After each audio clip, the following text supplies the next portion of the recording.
Well, we're picking it up in Genesis chapter 27, as Pastor Carlos did such a good job in walking us through the 26th chapter. We find here that the twin boys, the miracle boys of Rebekah, are not boys anymore, and they're men.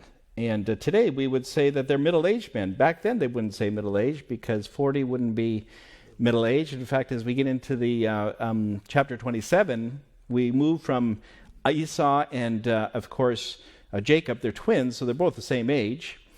And they're actually more like 60 to 80 years old by the time we get into the chapter we're looking at here today. So they're not boys anymore. But they're miracle twins, aren't they? Do we remember the story? Why are they miracle twins? Okay, who is barren? Rebekah, the mom. Yeah, so mom was barren. And so they were married for, I forget how many decades. They were married, I think it was 20 years, if I remember correctly. And so I always like to look at the ages. You know, every time I go through Genesis and I'm studying for the study and so on, I like to look at how old were we at this point and how many years had passed and so on, because Genesis is such a brief record. It's such a brief record of history, and it's covering so much so quickly that a lot of times we assume that the time spans that are taking place between the scenes and between the lives are actually shorter than they really are.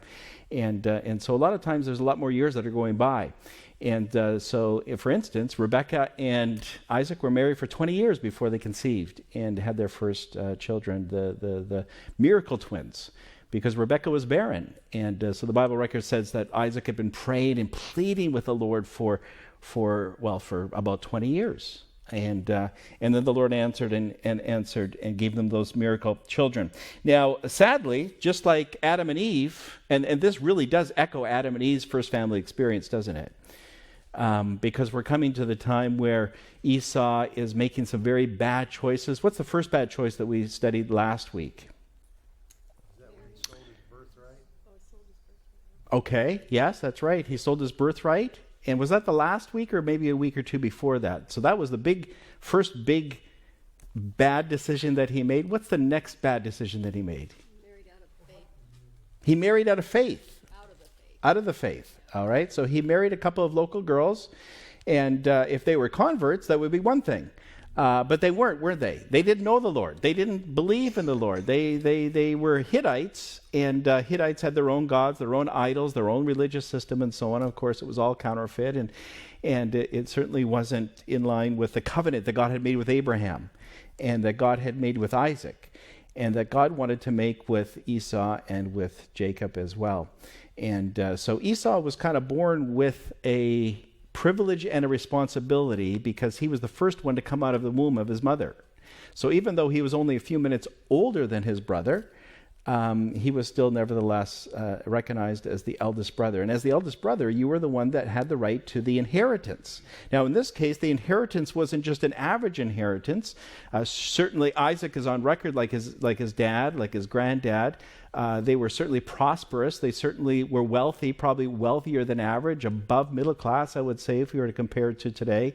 But that really wasn't, there was more to it, wasn't it? What made his inheritance so much more rich than the inheritance of others that had parents as wealthy as Esau did? Jesus was going to come through the line. All right. So that's the ultimate. That's the ultimate of the covenant.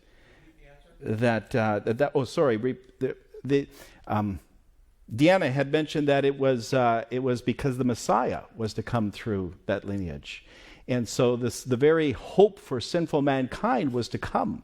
A lost world was to be saved through the Son of God. And so this is an important point. This is the covenant that God had made with Abraham.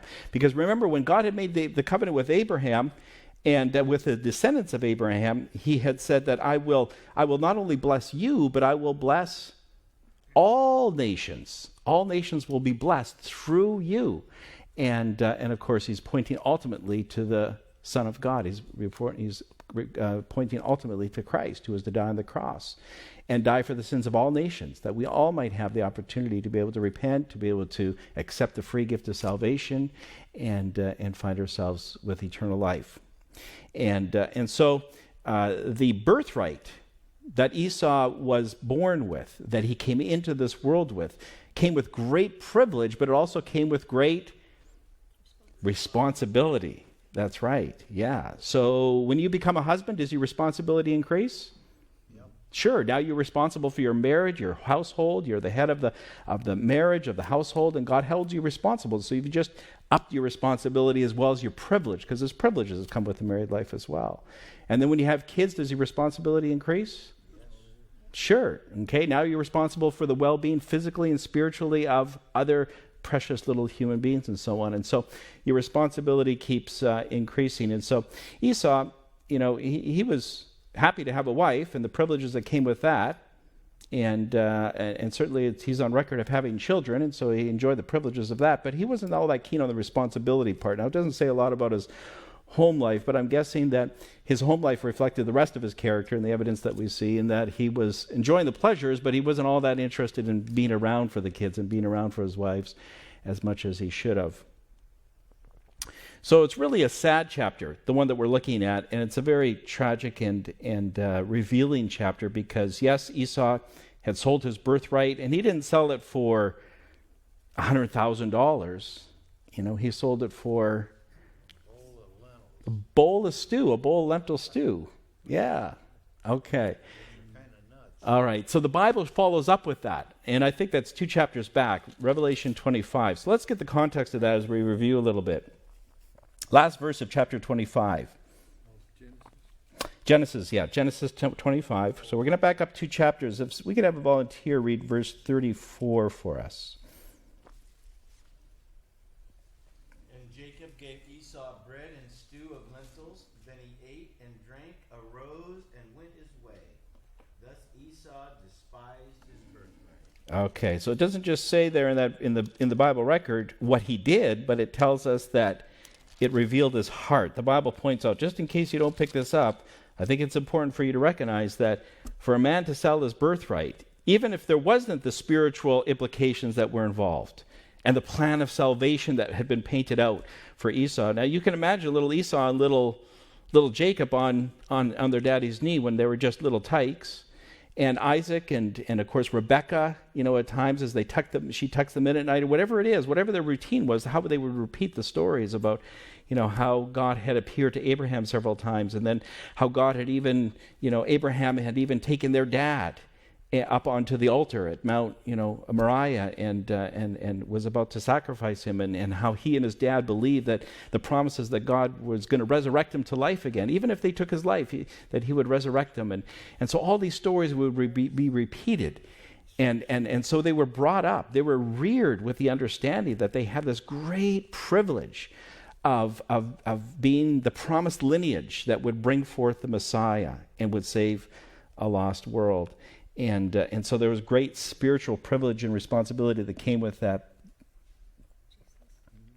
But again, Esau is found with a character that is just not respecting it very much at all. In fact, if he's willing to give it away for a bowl of soup, it reveals his heart before that day. It doesn't reveal, boy, he must have been really, really hungry that day. No, it's revealing that he didn't really he wasn't all that keen on having that privilege that he was born with that responsibility. Having the double portion of his dad's inheritance, well, he'd be happy with that. We kind of see that coming out in the chapter we're looking at, but not so much the spiritual responsibility. He'd rather be out in the field hunting and going out off on different adventures and forgetting about responsibilities and about the Lord. And so really, as I've kind of prayed over this, and I was looking at chapter 25 and 26 and 27 and 28 and so on, I started to recognize that this really echoes the first family. And what 2 brothers do you think I'm thinking of? And you may be thinking of it as well. Cain and Abel. Yeah, this is a repeat. It's kind of part 2 almost, isn't it? Here we have this family of God, this family that has had these supernatural, prophetic connections and experiences with God, just like Adam and Eve originally did. And now we find that one is remaining faithful and true to the Lord, and the other one is going sideways, isn't he? He's going sideways, and so he's not so much interested in following the Lord, and so even as you follow the rest of the Genesis records, as Edom, as he came to be called, Esau, we find that it records his genealogy, and it also records the prophecies that are against him, until finally we find that Edom just kind of disappears in history. And I'm going to share maybe a couple of different interesting items on that as we go along. But we haven't even read one verse in the chapter yet. So Walt, go ahead, and then we better start moving here. The two of them were having sibling rivalry while they were still in Rebekah's womb. Okay, so Walt is reminding us, the Bible record tells us that there was enmity and friction going on even in the womb. That's right. And then even when they were coming out, Esau came out as the firstborn, but who was reaching out and grabbing the heel? Okay, Jacob. And then so they named him, Jacob, which means supplanter, or the grabber of the heel, or as it came to be called, also known as deceiver. And so he kind of was prophetically playing out his role, and we're seeing it playing out in living color in Genesis 27 here tonight. So let's read the first few verses. Now, we're on camera here. We don't have a roaming mic, so I'm going to just go ahead and read it. It says, "Now it came to pass when Isaac was old and his eyes were so dim that he could not see, that he called Esau his older son and said to him, 'My son,' and he answered him, 'Here I am.'" And so here we have the introduction. There's a lot of years that have taken place between verse 34 and 35 of the last chapter and chapter 27 of verse 1. Again, we find here that, and by the way, when Esau was 40, Isaac was 100. So in verse 34, Esau and his brother Jacob are 40 years old. Isaac is 100 years old. And then we find that Isaac is old. Now, later on in the Genesis record, it tells us that Isaac lived 180 years before he died. So there's 80 years that take place. So if Isaac is feeling like, listen, I'm old, I'm old enough that my eyes have already grown dim, I can't really see that well at all, and I don't know how much longer I'm going to live. And so we can go more than a couple of years ahead. We have to go a few decades ahead of when Esau was 40 and Jacob was 40. And so Isaac now is more like maybe 150. And so he's starting to think, wow, I'm really slowing down and my eyes are shot. I better call my favorite son into my tent, and we better get this wrapped up. And so Esau is about 60 to 80 years old at this point. So he's been around for a while. And so he calls him in.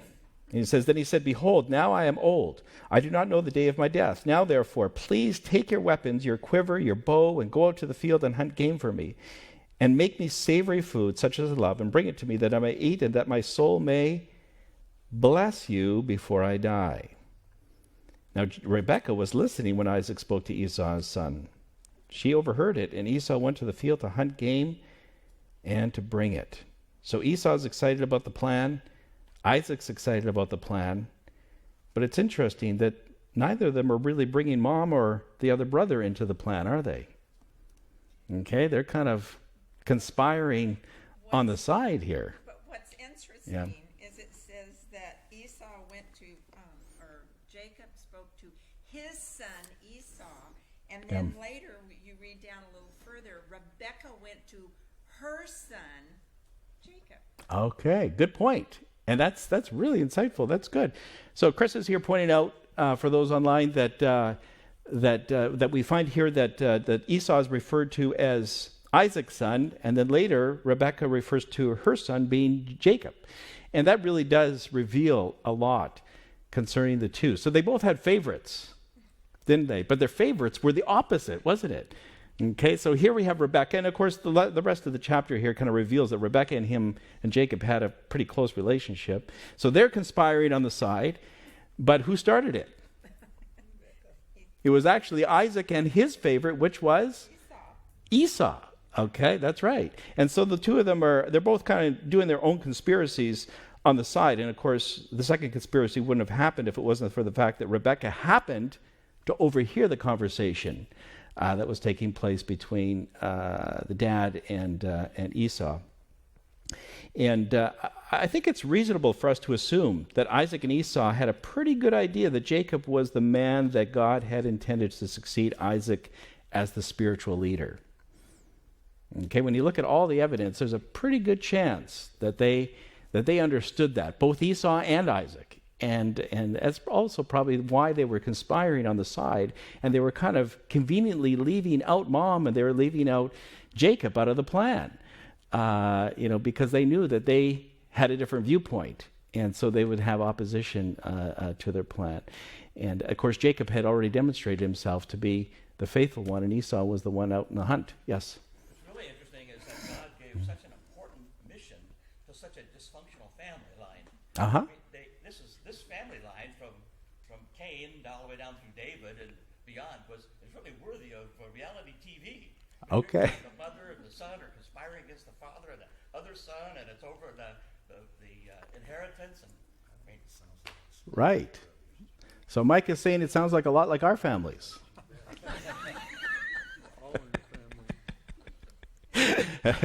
So Mike is pointing out that it's interesting how dysfunctional God is willing and able to work through the dysfunction and the conspiracies that are taking place within the family, and certainly that is true. I thought it was more like the Smothers Brothers, and Mom always liked you best. Okay, all right.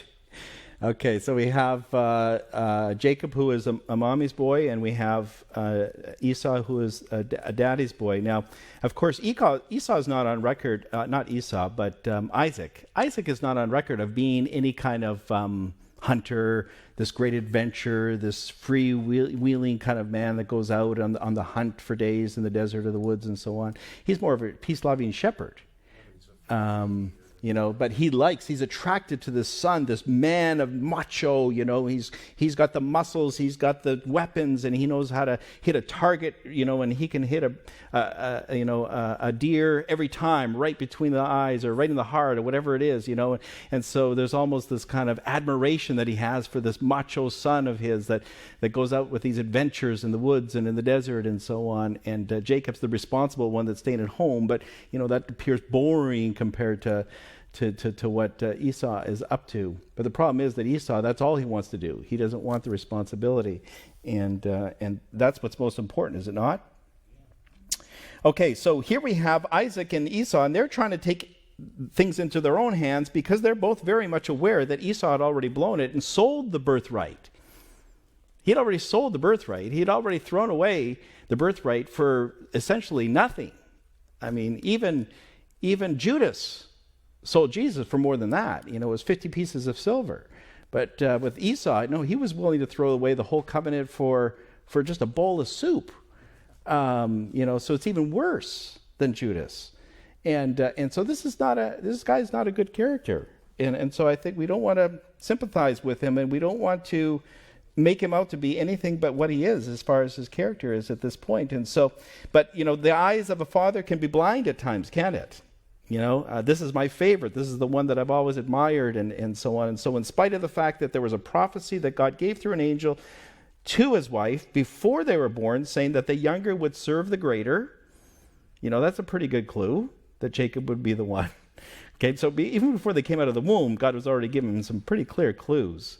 And then, of course, we find that Esau is willing to basically give away or throw away the birthright by selling it for a bowl of soup. So, we find here that indeed all four of them are guilty. All four of them are guilty on different levels. Verse 5, now Rebekah was listening when Isaac spoke to Esau his son, and Esau went to the field to hunt game and bring it. So Rebekah spoke to Jacob her son, saying, indeed, I heard your father speak to Esau your brother, saying, bring me game and make it savory food for me, and I may eat it and bless you in the presence of the Lord before my death. Now therefore, my son, obey my voice according to what I command you. Go now to the flock and bring me from there 2 choice kids of the goats, and I will make savory food from them for your father, such as he loves. And then he shall take it to your father, that he may eat it, and that he may bless you before his death. And Jacob said to Rebekah his mother, look, Esau my brother is a hairy man, and I'm a smooth-skinned man. So again, there's this contrast between these two brothers. They're just like out of 2 different molds altogether. Perhaps my father will feel me, and I shall seem to be a deceiver to him, and I shall bring a curse on myself and not a blessing. He can see it already backfiring as soon as his mother kind of shares the conspiracy with him. Verse 13, it says, but his mother said to him, let your curse be on me, my son. Now, this is one of the most heartbreaking verses that we can find in the whole chapter. Let your curse be on me, my son. Only obey my voice and go and get them for me. And so there it is. Now, of course, the Ten Commandments say, honor your father and your mother. So, of course, Jacob had to obey, right? He said, obey my voice. So he had no choice at this point, right? No, he had a choice. Did he? He did, of course. Okay. But the commandment says, honor your father and your mother. He had to choose. He had Okay. a choice. Yes, Deanna. This verse in verse 13, let your curse be on me, my son, only obey my voice, is the same at Christ's death when the children of Israel were saying, let the curse be on us. Yeah. Crucify him.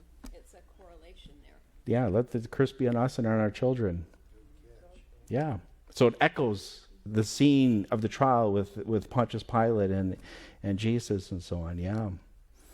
Yeah, very good point. Did her prophecy and wish come true? It came true with the Jewish generation that cried out, let his blood be on us and upon our children when Jesus was being tried. And indeed, sadly, tragically, thousands, tens, hundreds of thousands were crucified and tortured and starved to death in 70 AD when the Romans came in and surrounded Jerusalem for a great amount of time until almost all, just a tremendous amount of them had found their death in a horrible way.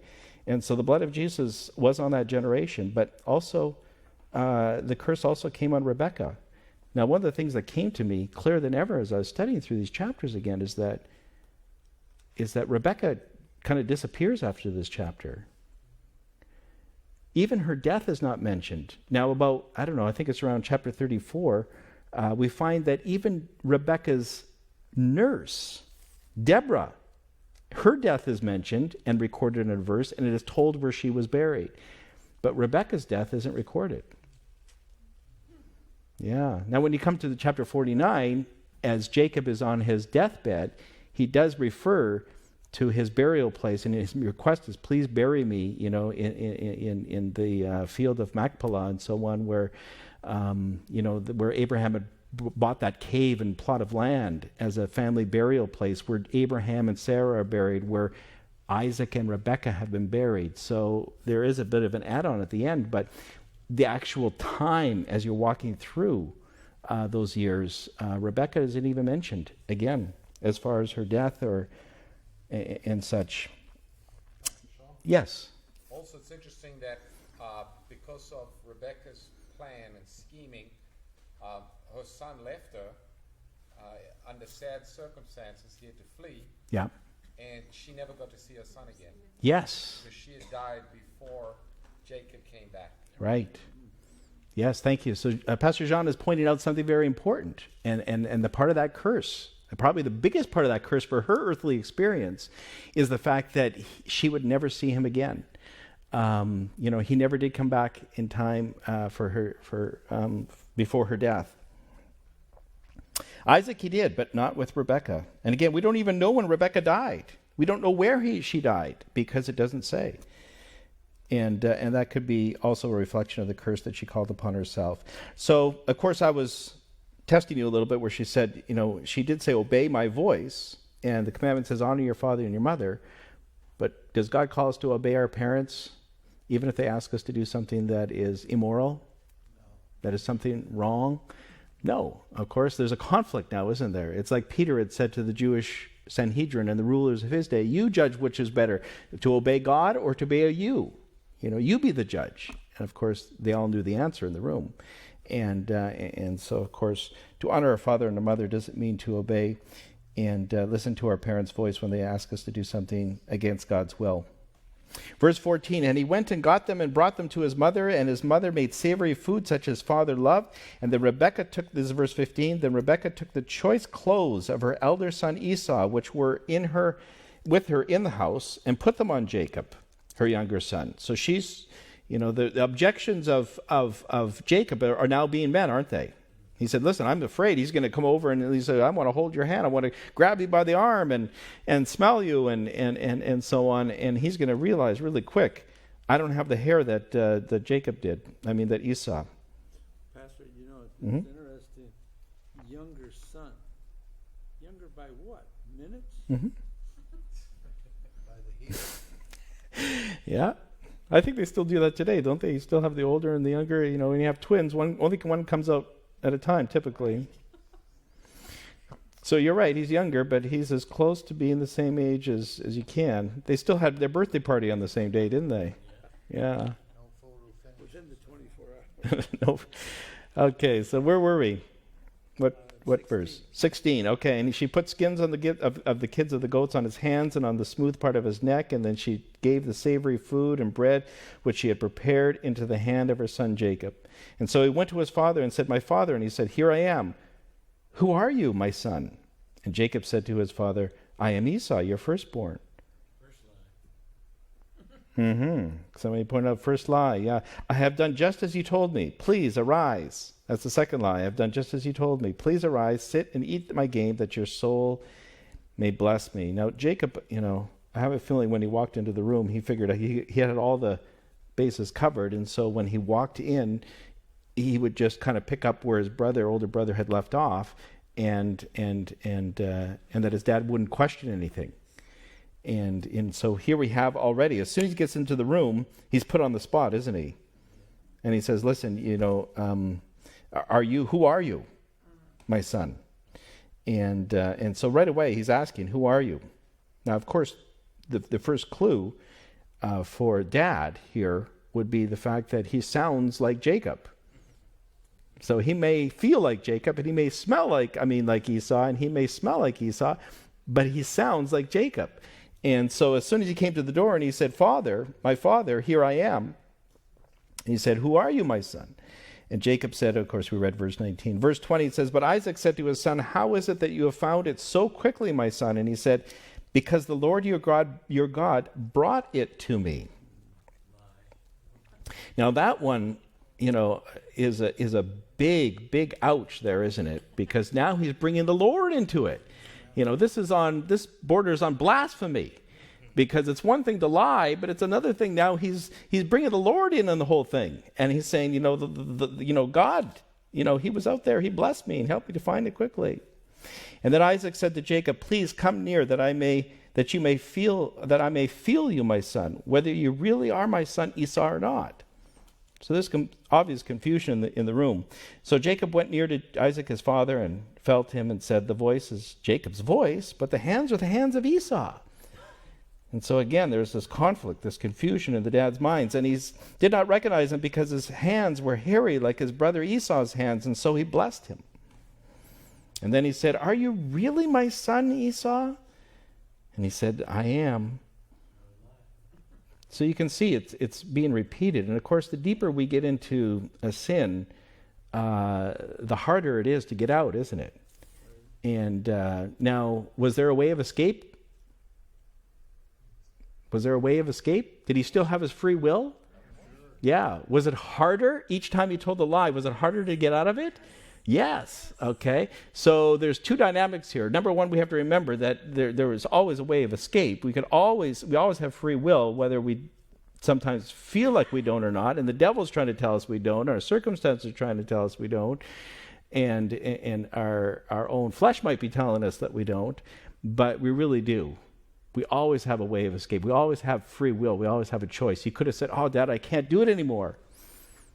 I can't take it. I can't stand it anymore, and he could have said, listen, Mom and I, she overheard what you said, and you guys, doing the sneaky thing on the side, and that Esau already sold me the birthright. So, what are you guys up to? And then they could have worked through it, because that's what that's what Isaac was trying to avoid, wasn't it? So he could have brought it around, reconciled, had forgiveness, and then kind of worked through it in a more godly way. They all would have been a lot more happier for a lot more years, wouldn't they?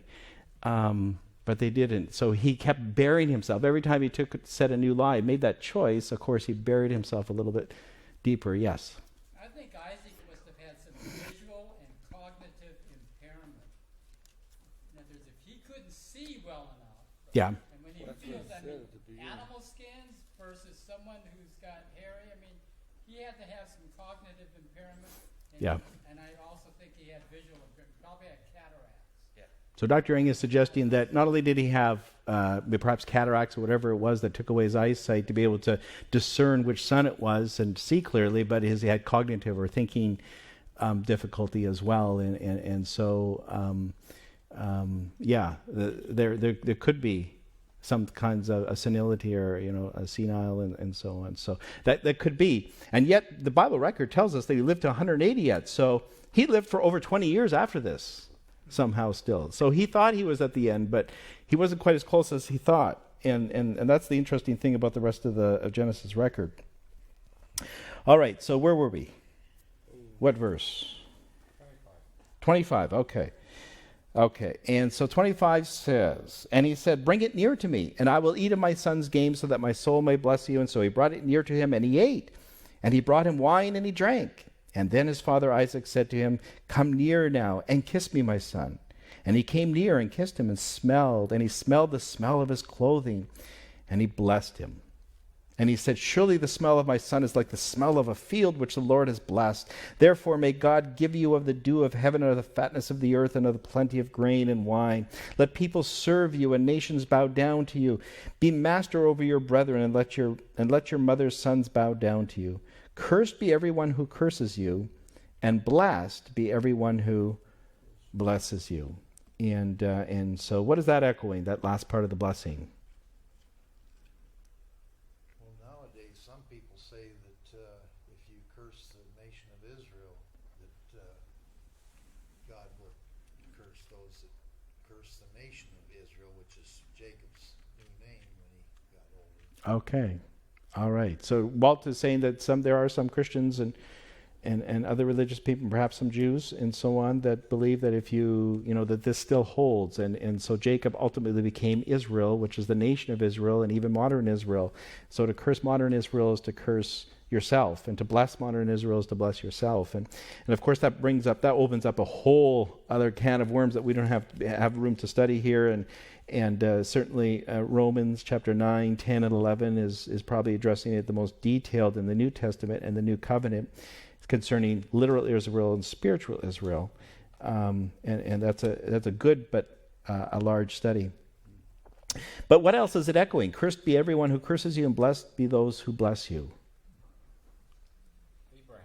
Yeah, the original covenant with his granddad. Okay, so his grandfather, Abraham, had received his original calling, and at the end of that covenant calling, he said, everyone who curses you will be cursed, and everyone who blesses you will be blessed. And so that same covenant is being, and I think that I know that that's not by coincidence. It's there not just to echo out of interest, but God is confirming here, as God is working through Isaac and confirming the covenant with Abraham's grandson Jacob, that Jacob is the inheritor, that he will receive the birthright in its fullness, not just in a material wise, but also spiritual wise as well. Now it happened as soon as Isaac had finished blessing Jacob, and Jacob had scarcely gone out from the presence of Isaac his father, that Esau his brother came in from his hunting. He also had made savory food and brought it to his father, and said to his father, let my father arise and eat of his son's game, that your soul may bless me. And his father Isaac said to him, who are you? And so he said, I'm your son, your firstborn. I'm Esau. In verse 33 it says, then Isaac trembled exceedingly. Okay, so what does that indicate? Anger. And he's upset, isn't he? Okay, so things have gone not as planned, and Isaac recognizes very quickly as he puts the pieces together, who? He says, where is the one who hunted game and brought it to me? I ate all of it before you came, and I have blessed him, and indeed he shall be blessed. When Esau heard the words of his father, he cried with an exceedingly great and bitter cry, and said to his father, bless me also, O my father. But he said, verse 35 is very revealing. He says, but your brother came with deceit and has taken away your blessing. Now, how did he know it was his brother? Neither of them have left the room, have they? Okay, so Esau comes in, and they have this conversation, and they're both upset. And now, so the tension in the room is rising very quickly. But neither of them have left the room. They never ran over to the kitchen, over to Mom's bedroom or something and said, Rebekah, Mom, what's going on here? Who was it? Who's responsible? No, they put the pieces together right away, didn't they? And they recognized that, hey, that must have been no other but the twin brother Jacob. And Esau said, is he not rightly named Jacob? And what does Jacob mean again? Okay, it means supplanter, deceiver, one who takes the heel, as of course he did when he came. And Esau said, is he not rightly named Jacob? For he has supplanted me these 2 times. He took away my birthright, and now look, he has taken away my blessing. So here we have a man that has chosen the world over God. His character has been going downhill. He's been making some terrible, terrible choices.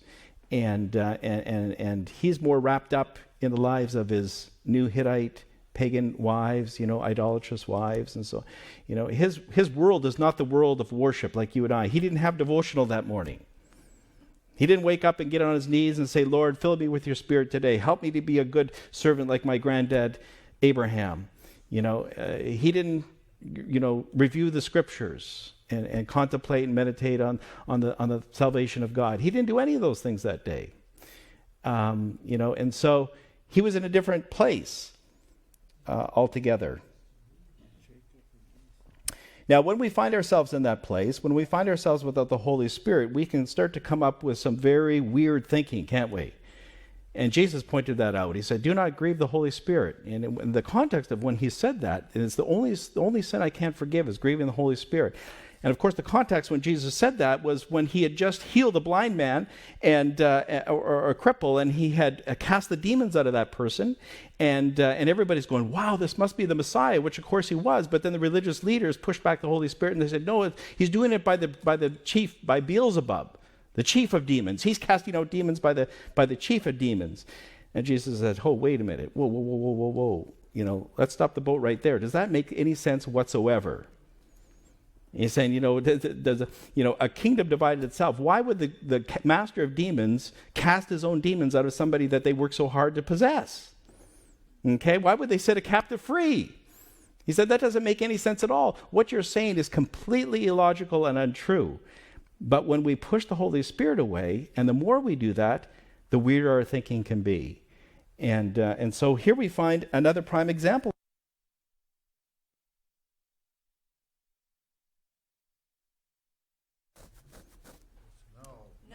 No, he didn't. Esau squandered it. All right. So there was a deal that took place. Now, they went through they took an oath. They went through all the cultural, all the cultural and spiritual ceremony and processes that took place in that day.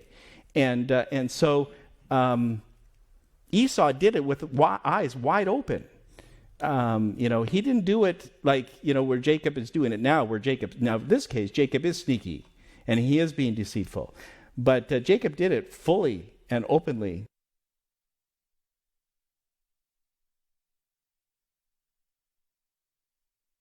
It doesn't help it, does it? He has supplanted me these 2 times. He took away my birthright, and now look, he has taken away my blessing. And he said, have you not reserved a blessing for me? Yes. Well, I was just going to say that your thought of how did Jacob know? I mean, how did the father know? Because he says it way up in the front, the voice is Jacob's voice, but the hands are Esau's. Mm-hmm. So it seems to me like within his mind, I'm just backing up a little bit here, Mm-hmm. that he was still confused. Yeah, he wasn't 100% convinced. Yeah. And then when it comes up, oh, man, did I get snookered. Okay, so Terry is pointing out as we back up a little bit where he says Jacob's voice, but he feels like the arm and the hand of Esau. It's revealing that he wasn't 100% convinced, but he was convinced enough that he just went ahead with it and such. Yes, Mike. What's the difference between the birthright and blessing, and which one's more important, and which one conveys the family's wealth? Well, I would like to suggest that in this case, they really are inseparable. That this is the same thing. The birthright and the blessing would go together. And when a dad is on their deathbed and they know that their end is near, this was a cultural practice. So even the feast part, go out and make some savory food and so on, that was a cultural practice that was practiced on other families in that day and age. And so that wasn't unique to them, but yeah. So when Esau gave away the birthright, he was also Yeah. giving away the blessing at the same time. Yes. So really had no legal No. claim to either one of them. Right. Which is another reason why Isaac and Esau were kind of conspiracying on the side there, and they conveniently left mom and the other brother outside. For a conspiracy between Rebekah and Jacob then. Yeah. All they had to do was, Esau gave it away. Yeah, but they wanted to do it in peace. They were, see, and again, we find here that Isaac, So you know, they found it more peaceful to lie to the old man rather than to remind him that Esau gave up his birthright and, Yeah. and the blessing. right. That doesn't make a lot of sense. But it's, Yeah. Well, because they were trying to avoid conflict, and they weren't sure if they would convince Isaac, because Isaac is still the head of the household, right? So he could still make that executive decision. Yeah. Well, the Yeah. blessing involved Mike. But didn't God want this to happen all in his own way? Yes. Okay, so Mike is asking the question, didn't God want this to happen all in his own way? And the answer is why, capital Y-E-S. And so again, Rebekah and Jacob had a choice, just like Isaac and Esau had a choice. Now, Isaac and Esau were choosing to be a little bit sneaky, to try to, to get this done. They were trying to undo the deal that happened between Esau and Jacob and reseal it and give the blessing because Isaac liked Esau better. Okay? And so Isaac, when Rebekah overheard it, she had a choice. She could conspire and deceit like they chose, like her and her son chose, or they could have confronted Dad and said, listen, Isaac, what's going on here? And let's work through this because the Lord has a plan. He revealed it to the angel before they were born. Esau's revealed his character. He sold his birthright. We have the papers, or whatever it is that they sealed and confirmed it. And so let's work this out. And so sadly, they chose the plan that they shouldn't. Yeah, deceit. Yeah. I think Yeah. the broader concern that Isaac has now is not so much that he got his boys mixed up. Yes, he wanted Esau to get the blessing. But I think Isaac thought in his mind that he could somehow maneuver around what God had already said would happen. Yes. Yes. So he's thinking, I'm not going to tell anyone. We're just going to work this thing out as if God doesn't know. Right. And now he realizes, wow, what God has said is actually true. Right. He couldn't outdo God. Right. And So Jacob and Rebekah, they thought they could somehow outdo God too, Yes. using deceit, yes, and suddenly it backfires on them as well. that's right. and Isaac's So they're both trying to manipulate the plan of God that had been clearly revealed even just pre-birth through the angel onward. Yes, you're right. So they're all four guilty, and so that's important for us to, because a lot of times, Jacob and Rebekah get all the slack or whatever we want to call it, but really all four are guilty. And how you measure how much each is guilty, is your call. But the bottom line is that all four of them were messing things up, and they were thinking that they were going to manipulate the plan of God, but God still worked it out, didn't he?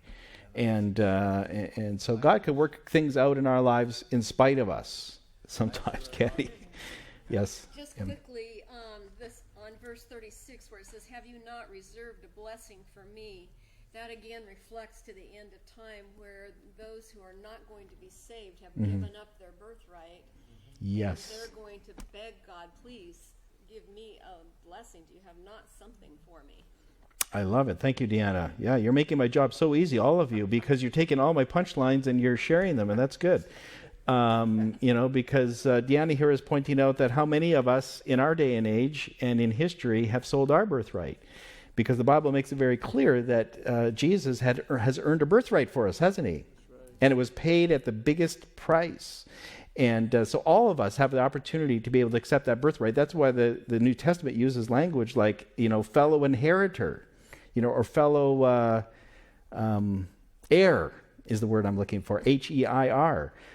So Jesus counts us as a fellow heir into the kingdom that he earned for us and that birthright that he paid for us. And then, of course, in the end of time, there are going to be some say, have you not reserved like the 5 foolish virgins? Yes. There was one more hand, and then we got to move on. Yes. Just thinking that here it shows that the wild man hunter wasn't Yeah. really that spiritual. He didn't want it. Yeah. Even though it was offered, it should have been his birthright. He didn't want it. And Yeah. He really showed that he didn't want it. Here's Jacob's willing, and his mom's willing to almost do anything to get it. Yeah. And that's, I think, on earth, that's the way it is for us today. The people that don't really want it, Mm-hmm. don't really, even if you try to tell them about Jesus, they don't want to hear it. And then there's people that will just give up everything for Jesus. And when the last days come, who'll be there? The ones that Right. want it. Mm-hmm. That's good. And there's also a very important spiritual lesson for us, and that is that even if God's plan doesn't seem to be all that favorable to us, as he positions different people in different places for different purposes in different ways, we have to be careful that we don't have the spirit of Isaac and Esau. We need to wait. That we don't manipulate the plan and say, well, I know that it's going this direction, and I can see that God's hand's probably behind it, but I'm not sure if I want it to go that direction, so I'm going to manipulate it in different ways. And so we have to be careful of that as well. So there's some really good spiritual practical lessons for us to warn us and to help us, because we're capable of doing all this as well, aren't we, if we're not careful? And so this is why it's recorded for us. What verse were we? We're in verse 36 now. And Esau said, is he not rightly... Oh, no, sorry, verse 37. Then Isaac answered and said to Esau, indeed, I have made him your master. And all his brethren I have given to him as his servants. With grain and wine I have sustained him. What shall I now do for you, my son? And Esau said to his father, have you only one blessing, my father? Bless me also, O my father. And Esau lifted up his voice and wept. Now, that's pretty dramatic, isn't it? This is a heavy scene. Here we have, this macho hunting adventure, man, and he's broken to tears. He's broken to tears. It says that he wept. Now, of course, we use the word cry, don't we? Lifted up his voice and he cried. And so he's distressed. Now, of course, again, you have to remember that he's not distressed because he wanted to be able to carry the great covenant of the Messiah and the spiritual, responsibilities and all the privileges that came with it. He's upset because he's not the head of the household anymore. He's upset because he can't make all the executive decisions and own 2/3 of his dad's inheritance. That's why he's upset. So, did Judas cry? Yeah. Was it a genuine repentance to sorrow unto salvation and forgiveness by God? No. It was a sorrow because of the circumstances and the consequences and the results of what happened, but it wasn't true repentance unto salvation. And that's what's happening with Esau. So don't feel sorry for him. I have a reference to Hebrews 12:17, and it says, for you know that afterward, when he wanted to inherit the blessing, he was rejected, for he found no place for repentance, though he sought it diligently with tears. Okay. And again, that reflects that, and Mike is referring from Hebrews 12, verse 6 and 7, where there's a reference to the same scene. Yeah. So 16 and 17 both refer to the scene in chapter 27. Yeah. Then Isaac his father answered and said to him, behold, your dwelling shall be of the fatness of the earth and of the dew of the heaven from above. Now the Holy Spirit is working through Isaac again. And God is speaking this prophecy. And so there's no blessing left. Remember, he already told them very clearly, the blessings already walked out the door with your younger brother, with Jacob. But now he's prophesying. By your sword you shall live, and you shall serve your brother, and it shall come to pass that when you become restless, that you shall break his yoke from your neck. And we don't have time to go into it, but in Genesis 36, verses 7 and 8, it does tell us that there came a time when they did have to part ways. And basically, again, just like Cain started his own lineage, so did Esau start his own lineage. And eventually it became, the country was named after his second name, his nickname, or whatever you want to call it, his change name, because it changed from Esau, which meant hairy, to Edom, which means red, reflecting the red stew, the lentil stew. If you've ever seen a thick lentil stew, it's got that burgundy red look to it. And so that was his new change name. And the country became the land of Edom, which is, bordered just on the southernmost shore of the Dead Sea, and then kind of went down into modern Jordan today. One of the main cities was Petra. Some of you have been there. Mount Seir and so on. You find these different spots and main cities and locations where this whole nation developed from this other twin brother Esau. And they had their own kings and so on. Were they friends of Israel through the centuries that followed?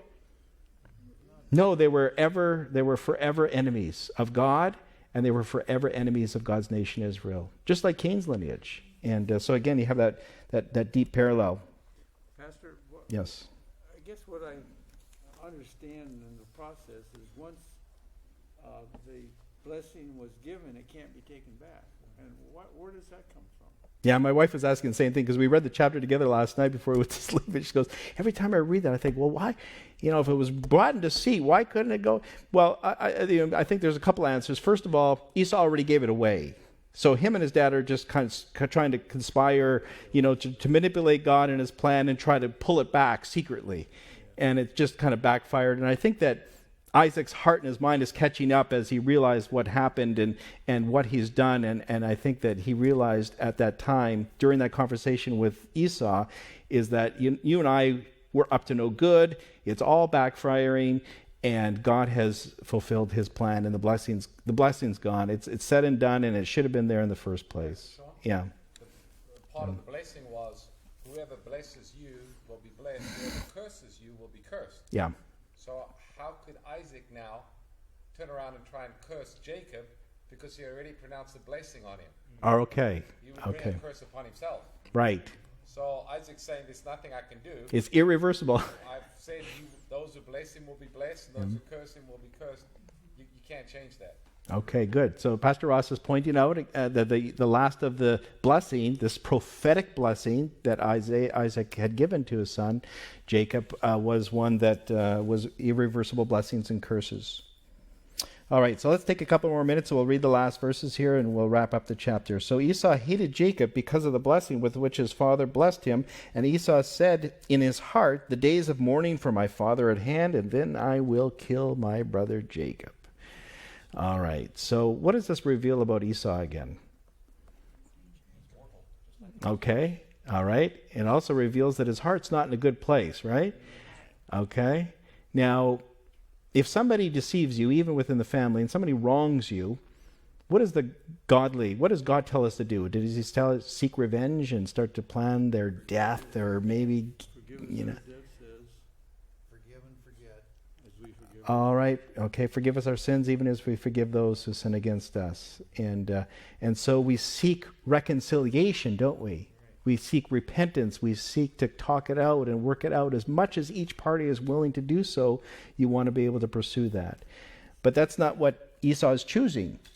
Esau is revealing his heart. And that's why it says Esau said in his heart, the days of mourning I will. Jesus said, out of the abundance of your heart come all your words. And so this is revealing the heart of Esau again. And again, Esau didn't become like this overnight, didn't he? He didn't become like that in a week. He became like that over decades of bad choices and rebellious choices. Okay. The days of mourning for my father at hand, and then I will kill my brother Jacob. And the words of Esau, her older son, were told to Rebekah. And so she sent and called Jacob, her younger brother, and said to him, surely your brother Esau comforts himself concerning you by intending to kill you. So Rebekah hears word of it. So not only did he say it in his heart, but later on he obviously shared it with other servants or friends or family members, cousins, whatever it is. And word travels fast at a little camp like that, even if there is 1,000. It travels pretty fast, doesn't it? And Rebekah hears word, and so she's rightly worried. Now, therefore, my son, obey my voice. There it is again, obey my voice. Arise, flee to my brother Laban in Haran. Now, remember a beautiful scene when she was first chosen by Abraham's servant to go up to Haran and find a wife, and he finds this beautiful shepherdess girl, and at the well, drawing water for her flock, and of course she offers also to draw water for the servant's flock, and that was the fleece for the servants. So this reflects some beautiful times way back when, but now things are a lot uglier. And they don't get any nicer when he gets up at Laban's place. And stay with him a few days. How long? And stay with him a few days until your brother's fury turns away. So she's saying, just go up there, spend a couple of weeks, let him cool off until your brother's anger turns away from you and he forgets what you have done to him, and then I will send for you and bring you from there. Why should I be bereaved also of you both in one day? Did her plan work? This is plan B now. Now she's coming up with another plan, saying you got to run for your life. Go up to, the people we know, our family. Go up and stay with your cousin and your uncle, and with your cousins and your uncle, and for a couple of weeks. Wait till your brother cools off. Boy, did she underestimate that, didn't she? And Rebekah said to Isaac, I am weary of my life because of the daughters of Heth. Those are the two Hittite wives. If Jacob takes a wife of the daughters of Heth like these, who are the daughters of the land, what good will my life be to me? And of course, Isaac agreed, and we get into chapter 28 next week.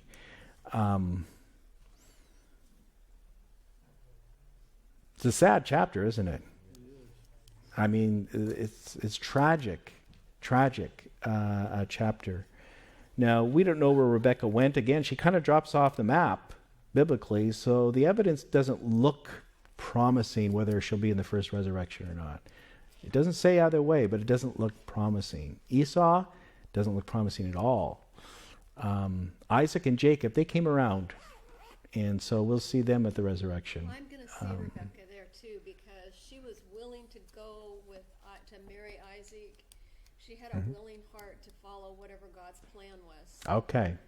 So Deanna's putting her money on seeing Rebekah at the first resurrection, and I'm not dogmatic either way. But I'm just saying I wish there was more evidence. Yes. Is there any biblical evidence that Rebekah ever tried to contact Jacob while he was with uncle? Not that I've come across. No. She never did come to send him. Obviously, the fury didn't go away in a couple of weeks or in even a couple of years, because otherwise she would have sent for her. She may have passed away shortly thereafter. She may have. Yes. Yeah. The interesting thing, later on we find that Isaac is still alive when Jacob comes back 20 years later. By the way, it's a 20-year stint. And so when he comes back 20 years later, Isaac's still going. Yes, but Rebekah's not. Yes. But Jacob falls in love too. Yeah. He doesn't want to go back right away because he has 10 years. Right. He has 10 years. He's looking for his wife. All right, good. So John's is just reminding us and letting us look into the future. And of course, Jacob gets up to Uncle Laban's and he falls madly in love with one of his daughters, but there's another daughter that gets in the way, and so he has to kind of work it out for several years to get all that sorted out. So, he's got his own adventures and mistakes that he's making up there in some different ways, but also learning from those mistakes. And that's the important thing here, isn't it? Because could Esau have learned from his mistakes? Sure. The Lord is merciful to all those who come to him for mercy and for forgiveness, if we really repent and we want to turn from our ways. Yes. In a sense, didn't Esau kind of repent? Because he welcomed Jacob back with open arms after the end of the 20 years. Right, and he had a welcoming party of 400 armed men.